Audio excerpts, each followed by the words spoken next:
Welcome to my channel. Have you ever tried to speak English, but your mouth stopped? Have you ever wanted to understand, but the words were just noise? I know that feeling. I lived it. I remember sitting in class, the teacher asking me a question, and my mind going blank. I knew the answer in my own language, but in English, nothing came out. My heart beat fast. My face felt hot. I looked down, hoping the teacher would ask someone else. I struggled for years to learn English. I studied books. I memorized long word lists. I repeated grammar rules again and again. But when it was time to speak, I froze. When it was time to listen, I missed half of what people said. I thought maybe I was just bad at languages. Maybe English was not for me. But deep inside, I still had a small hope. I wanted to speak. I wanted to understand. I wanted to feel free in English. Then, slowly, I started to see something. My problem was not my brain. My problem was how I was learning. Schools taught me grammar before speaking. They taught me big, hard words I never used in real life. They never told me the real secrets of learning a language. So I decided to change. I decided to learn in my own way. And today, I will share my real story, step by step, so you don't make the same mistakes. In this video, you will see my failures, my small wins, and the exact things I did to change my English. Stay with me, because each chapter will give you a key that opened a door in my journey. Your English journey can start today. Chapter 1. The first time I failed, I remember the first time I tried to speak English in front of people. It was many years ago. I was in a small classroom. The teacher asked me a simple question. What is your name, and where are you from? I knew these words. I had learned them many times. I had written them in my notebook. I had even said them in my room, alone, in front of the mirror. But that day in class, my mouth did not move. My mind went blank. Everyone looked at me. The room was silent. I could feel the heat rise on my face. My hands felt cold, but my cheeks were hot. My heart was beating fast, almost too loud. I tried to say the words, but they came out in the wrong order. My voice was low and shaky. Some people smiled politely, but I could see the confusion in their eyes. In that moment, I felt small. I felt like I didn't belong in that room. I went home that day feeling upset. I kept thinking, why did I fail? I knew the answer. I knew those words. I opened my books and read them again. I thought maybe I needed to memorize more. So I sat down and started writing long lists of English words. I chose big words because I thought big words would make me sound smart. I learned extraordinary, magnificent, unbelievable. But the truth was, I never used those words in real life. I couldn't even make a simple sentence when I needed to. Maybe this is you right now. Maybe you study and study, but when it's time to speak, the words don't come. Maybe you know hundreds of grammar rules, but you still feel stuck. If that's you, I understand. I was the same. I thought learning English meant knowing all the rules. I thought if I memorized more, I would speak better. But I was wrong. Here's what I didn't understand back then. Learning only grammar and memorization doesn't make you a good speaker. Speaking is not just about knowing the rules. It's about using the language in real situations. It's about training your brain and your mouth to work together. When we learn only from books, we train our eyes, but not our tongue. We train our memory, but not our speed. That's why, when it's time to speak, we freeze. Think about it like this. If you learn swimming from a book, you might know all the steps. You might even memorize how to move your arms and legs. But when you jump into the water for the first time, you will struggle. Why? Because your body never practiced in real water. It's the same with English. My body, my mouth, never practiced in real water. That day in the classroom, I was in the deep end, but I had never swum before. Back then, I didn't know this. I thought the problem was me. I thought maybe I was too slow. Maybe my memory was bad. Maybe I was not good at languages. But the truth was simple. I was building a weak foundation. My house looked fine from outside. I had notebooks full of words, perfect grammar exercises. But underneath, the ground was soft. It couldn't hold me up when I needed it. I want you to think about your own learning right now. Are you building on a strong foundation, or are you making the same mistake I made? Are you speaking, even if it's just to yourself? Are you listening to real English every day, or are you only reading and writing? If you are only reading and writing, then your English is like a bird with one wing. It can't fly yet. That first failure hurt me deeply. I didn't want to try again. For days, I avoided speaking. I stayed quiet in class. I thought, if I don't speak, I can't fail. But inside, I knew that was not the answer. I wanted to speak English with confidence. I wanted to answer without fear. I wanted to be the person who could stand up and speak freely. I didn't know it at that time. But that one moment, that failure, was the start of my real journey. It showed me my weakness. It made me see the gap between what I knew and what I could do. Later, I would learn how to close that gap.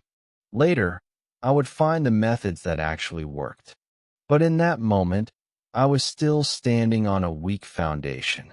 And here's the truth. Every strong speaker you see today started with a moment like mine. They all froze once. They all failed once. But they learned from it. And that is what we will talk about in the next chapter. How I tried to fix my English in all the wrong ways before I finally found what worked. Chapter 2. The wrong ways I tried after my first failure in speaking English. I told myself, I will fix this. I will study harder. I will try everything. And I really did. I started looking for new methods, new books, new tricks. I thought maybe there was a magic way to learn English fast. I believed that if I found the right method, I would speak fluently in a few weeks. But what I didn't know was that I was about to waste a lot of time. The first thing I tried was learning from old grammar books. They had yellow pages and hard words. The exercises were long and boring. Every page was full of rules, exceptions, and strange examples. I read them again and again, but I didn't use them in real life. I could tell you the difference between shall and will, but I couldn't order a cup of coffee in English without panic. Then I tried copying from movies.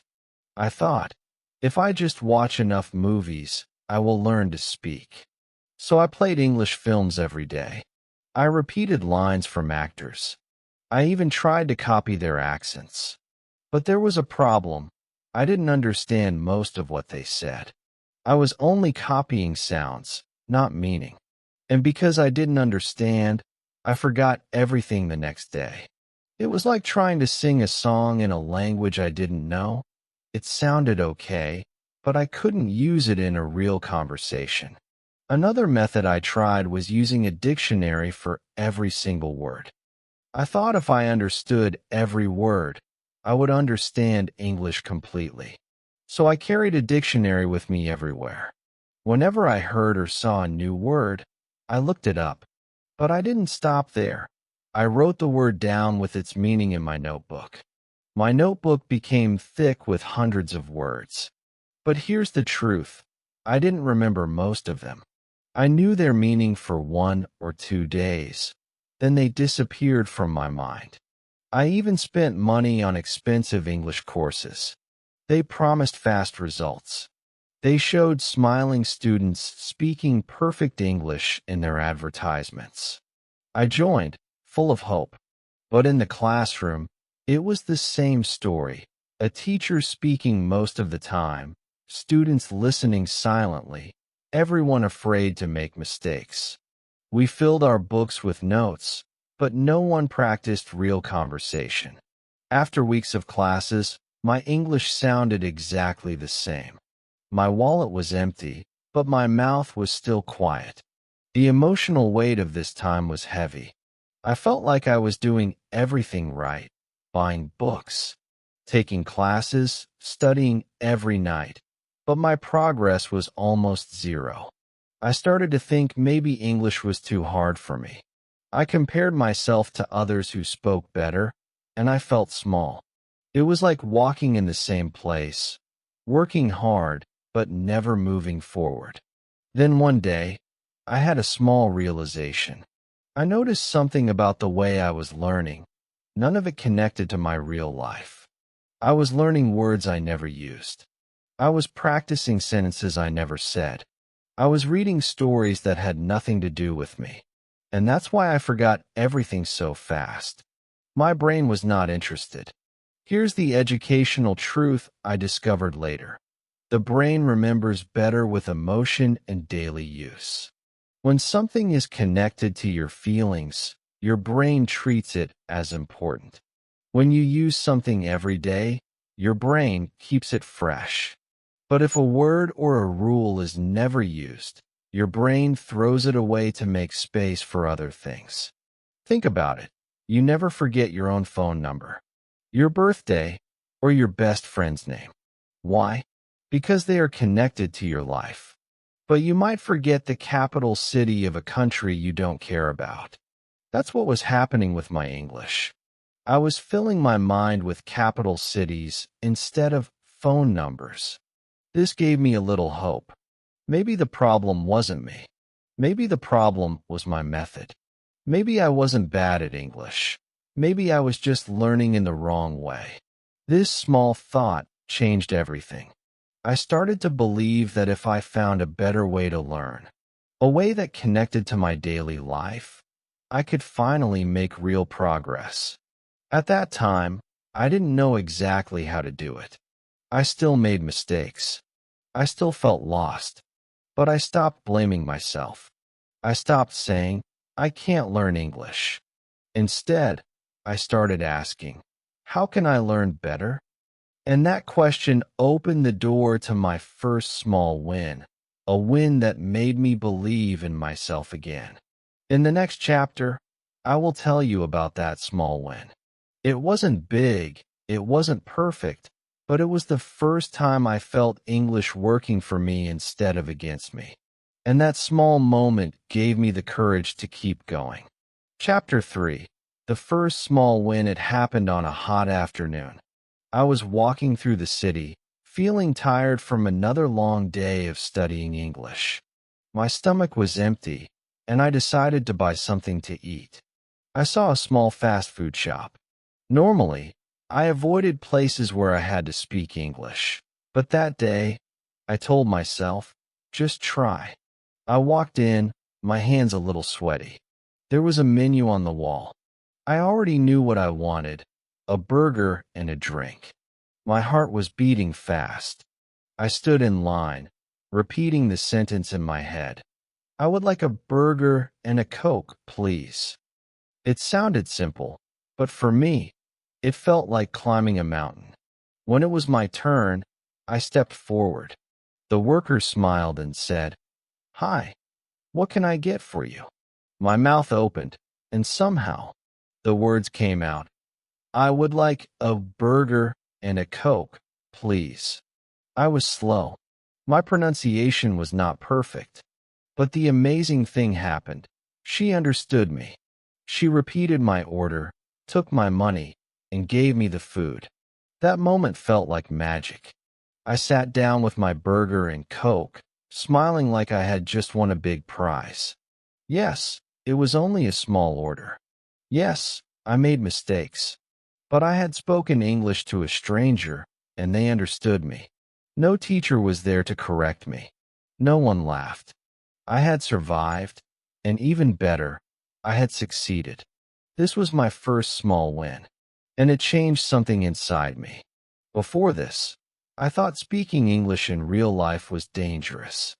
I thought people would judge me, laugh at me, or not understand. But now, I had proof that I could do it. Even if my English was not perfect, communication was possible. That gave me a new kind of courage. Here's the lesson I learned. Celebrate small wins. They push you forward. Many English learners wait until they speak perfectly before they celebrate. But if you wait for perfection, you will wait forever. Every time you use English in real life, even for one sentence, you are growing. It's like planting seeds. Each small win is a seed that will grow into confidence. From that day, I started to look for more small wins. I would ask for directions, even if I already knew the way, just to practice. I would say good morning to strangers in English. I would try to add one extra sentence when I talked to someone. These moments were short, but each one gave me a little more confidence. Here's the educational truth. Speaking English is a skill, just like swimming. You can read books about swimming all day, but until you get in the water, you won't really know how to do it. At first, the water feels cold, and you might panic. But the more you swim, the more natural it feels. English is the same. The water is real conversation. You have to step into it, even if you are scared. And just like swimming, you don't have to start in the deep end. You don't have to give a long speech on your first day. You can start with short, safe moments, ordering food, greeting someone, asking a simple question. Each time you do it, you train your brain and your mouth to work together faster. I will be honest, after my first small win, I still made many mistakes. Sometimes people didn't understand me. Sometimes I felt embarrassed. But that didn't stop me, because I had tasted the feeling of success. I had learned that mistakes are not the end. They are just part of the journey. And the more I practiced, the more I saw English as a tool I could actually use, not just a subject in a book. Looking back, I realized that small wins are the key to big progress. They keep your motivation alive. They make you believe in yourself. And once you believe in yourself, you start taking more action. And more action means faster learning. But here's something important. Even with these small wins, I was still missing something big. I was practicing more, but my practice was not very smart. I was still using old habits from before, memorizing useless words, repeating sentences without really thinking. The real change came later, when I learned how to practice in a way that made my progress explode. And that is what I will share in the next chapter. The turning point, the moment I changed not just how much I practiced, but how I practiced. This small win gave me power. But the real change happened when I learned the right way to train my English every single day. If you want, I can now write chapter 4. How I changed my practice in the same style, keeping it emotional, simple, and full of teaching moments, so viewers keep watching until the end. Do you want me to continue? Chapter 4. How I changed my practice after my first small wins. I felt excited. I wanted more. But I also knew something was still wrong with my learning. I was practicing more than before, but my progress was slow. I still needed to translate in my head before speaking. And sometimes, by the time I finished translating, the conversation had already moved on. It was frustrating. One evening, I was in my room, looking at my English notebook. It was full of long word lists and grammar rules. I thought, why am I still learning like this? This is the same way I started, and it didn't work then. That's when I decided to try something new. I closed my notebook and looked around my room. I saw my bed, my desk, my phone, my shoes. And then a thought came to me. What if I practiced English with the things around me? I picked up my phone and said out loud, "This is my phone. My phone is black. I use my phone every day." I looked at my shoes and said, These are my shoes. My shoes are dirty. I need to clean my shoes. It felt a little silly at first, but something happened. I was speaking English without translating. I was looking, thinking, and speaking directly in English. That was the turning point. I realized that I didn't have to wait for a real conversation to practice speaking. I could create my own practice anytime, anywhere. I started talking to myself in English every day. In the morning, I would say, I am brushing my teeth. I am washing my face. I am making tea. In the evening, I would say, I am tired. I am reading a book. I am going to sleep. The emotional spike came one day when I was walking to the store. I saw a red car, and without thinking, the words came out in English. That is a red car. It was so fast and natural that I surprised myself. For the first time, I spoke English without translating in my head. I didn't need to think in my own language first. The English came by itself. That moment felt like freedom. Here's the educational tip I want you to take from this. Stop translating every word. Translating slows you down and makes speaking harder. Instead, think in small English sentences you can use right now. You don't need to say something complicated. Start with what you see, what you do, and what you feel. The goal is to train your brain to connect ideas directly to English words. And here's the knowledge moment. You don't need perfect English to speak. You need enough English to start speaking now. Many learners wait until they know more before they try. But the truth is, you will never feel ready if you wait for perfection. You get ready by speaking. Even mistakes are steps forward. Every mistake you make is proof that you are practicing, and practice is the only way to improve. To make my practice stronger, I added another habit, thinking in English. This was different from speaking to myself. Thinking in English meant that, inside my head, I would describe things without saying them out loud. If I saw a cat, I would think, the cat is sleeping. If I was feeling hungry, I would think, I want to eat something. This way, I was practicing even when I couldn't speak. I also used daily objects to learn new words naturally. If I was making tea, I learned kettle, boil, pour. If I was cleaning my room, I learned sweep, dust, mop. Because these words were connected to my actions, I remembered them easily. They were part of my life, not just words in a book. This method changed everything for me. My sentences became faster. My listening improved because I was used to thinking in English. And my confidence grew because I didn't depend on translation anymore. I still made mistakes, but now I saw mistakes as friends. They showed me what to fix next. Every day, I reminded myself, even mistakes are steps forward. This thought gave me energy. I stopped feeling ashamed when I spoke incorrectly.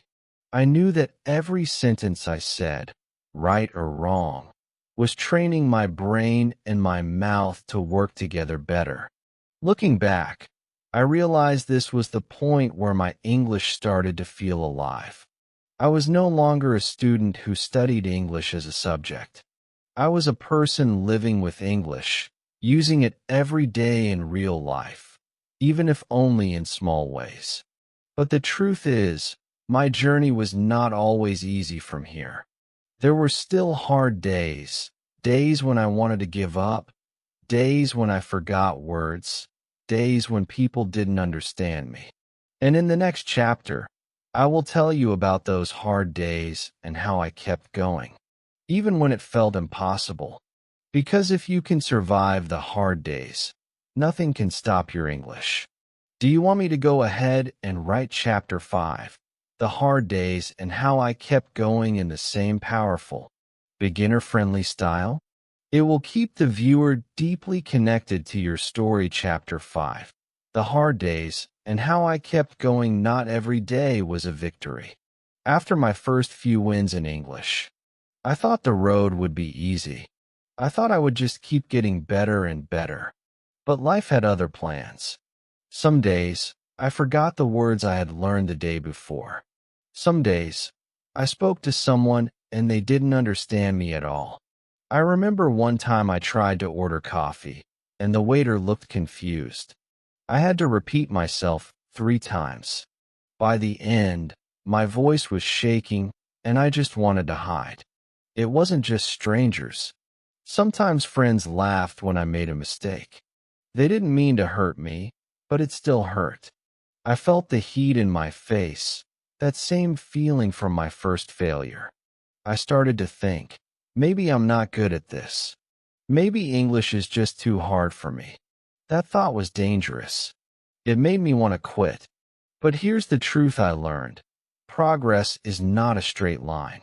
It's not like climbing a ladder step by step. It's more like walking on a mountain path. Sometimes you go up, sometimes you go down. But if you keep walking, you will still reach the top.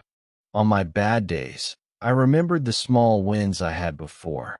I told myself, if I could do it once, I can do it again. I also made a new rule for myself. 15 to 20 minutes of English every single day, no matter how I felt. It didn't have to be perfect. Some days I listened to a podcast while cooking. Some days I spoke to myself while walking. Some days I watched a short video and repeated what I heard. This daily habit kept me moving forward, even when my mood was low. One big change in my thinking was this. Mistakes are not signs of failure. They are proof that you are learning. I realized every mistake was like a flag saying, here is something you can improve. Without mistakes, I would never know what to work on. I stopped feeling ashamed and started feeling curious. If you feel stuck right now, please hear me. You are not alone. I was there too. I know the pain of forgetting, of being laughed at, of feeling like you're going backwards. But I also know this. If you keep going, you will break through. Because the truth is, the hard days are not the end of your story. They are just the tests that prepare you for the next chapter. And for me, that next chapter was the moment I finally felt free in English, when I could speak without fear, without hesitation, and with real joy. That moment changed everything. And that's what I'll share next. Chapter 6. My English today, and your turn. I still remember my first failure like it happened yesterday. Standing there, my mouth frozen, my mind empty, and everyone looking at me. I felt small. I felt powerless. But today, it's a different story. I use English every day with confidence. I can speak to strangers. I can explain my ideas in meetings. I can even help other people who are just starting their English journey. Sometimes, when I look back, I smile. I smile because I remember that shy, nervous version of me, and I see how far I've come. One of the biggest moments for me was the first time I traveled alone to another country. I had to use English at the airport, in taxis, at hotels, and even when ordering food. At first, I felt a small fear, the old fear, but it didn't control me anymore. I just spoke. People understood me. I understood them. And the best part? I wasn't thinking about grammar or making a perfect sentence. I was focused on connecting, on being clear, and on enjoying the moment. In that trip, I saw my English in action. It wasn't from a book. It wasn't from a list of memorized words. It was alive. I spoke about my plans, asked for directions, and even joked with a taxi driver. This was something I never thought I could do before.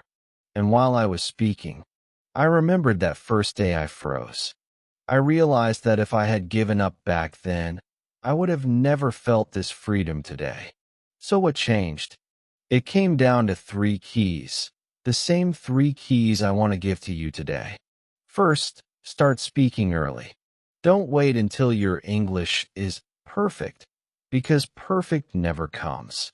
I started speaking with broken sentences, missing words, and lots of mistakes. But those mistakes were my teachers. Every conversation taught me something new. If you keep waiting, you will only keep thinking, I'm not ready yet. But trust me, the only way to get ready is to start.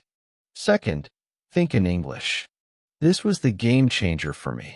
At first, I translated every word in my head, and that made me slow and nervous.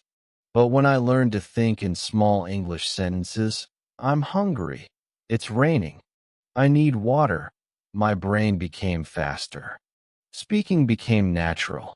You can do this anywhere, while cooking, walking, or even brushing your teeth. Third, never stop. English is not something you learn once and then forget. It's a living skill. There were many times I wanted to stop. Many days I felt tired. Many moments I felt like I was moving backward. But I kept going. Even 15 minutes a day kept me connected to my goal. And little by little, those minutes built the life I wanted. I want you to remember this. Your struggle is not a sign that you can't do it. It is proof that you are in the process of becoming the person you want to be. Every mistake, every pause, every time you forget a word, that's not failure. That's progress in disguise. If I could stand in front of you today and tell my story in English, after starting from zero, then you can do it too. I'm not special. I just refused to quit. I kept showing up. And one day, I looked around and realized I was living the life I once only dreamed about. So here's my challenge to you. Start today, not tomorrow, not next week. Today, speak one sentence in English out loud. Think one thought in English. Listen to one small piece of English and repeat it. Do something now, no matter how small. One day, you will look back, just like I did, and you will smile. You will remember the fear, the silence, and the heat on your face. But you will also remember the moment you decided to try anyway. And that moment will be the start of your real story. Your struggle is not the end. It is your beginning. And I can't wait for you to take your first step because the world is waiting to hear your voice. If you want, I can now write the final strong call to action that fits this chapter and wraps up the whole 6-chapter script perfectly. It will push viewers to comment, like, and subscribe in one emotional flow. Would you like me to prepare it? Call to action after Chapter 6. If my story gave you hope for your English, give this video a like right now. It shows me that this journey is worth sharing. And if you're ready to take the first step on your own path, write in the comments. My English starts now. I will personally reply to you and cheer you on, because I know exactly how it feels to start small, but dream big. Don't forget to subscribe for more real English lessons. Lessons that are simple, clear, and full of power. Lessons that don't just teach grammar, but build your courage, your voice, and your future.